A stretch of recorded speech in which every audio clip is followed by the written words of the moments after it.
À Sarlat, le temps d'un week-end ensoleillé, ils sont quelques-uns à avoir décidé d'oublier le Covid et son taux d'incidence à 1735 en Dordogne pour s'abandonner à la douceur de vivre et à la stimulation des papilles.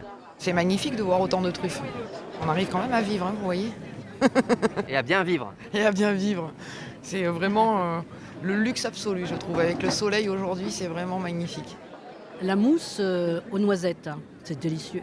Noisettes et truffes, bien sûr. On avait un petit foie gras truffé d'ici. Après, on avait donc un cappuccino crémé aux champignons à recommander. Ça fait pas trop de truffes à force. Bon, vous savez, c'est un peu comme le foie gras, hein. Quand on aime, on compte pas. En raison du Covid, le programme de la fête de la truffe a été adapté. Pas de cours de cuisine par exemple, et pas de déambulation d'un stand à un autre, comme c'était le cas sur les éditions précédentes. Il fallait manger assis. Mais les gourmands ont quand même répondu présent.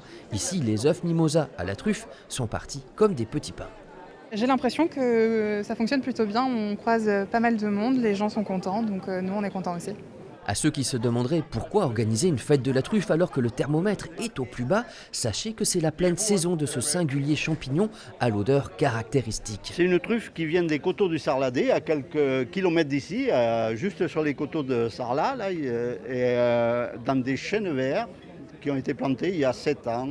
C'est pratiquement la première semaine où la truffe correspond à ce que nous on recherche en tant que producteurs. Pour digérer toutes ces saveurs, des animations ont quand même eu lieu. Dégustation de vin, chasse au trésor et démonstration de cavage, quand les chiens truffiers creusent le sol pour retrouver les précieux diamants noirs. Truffe contre truffe.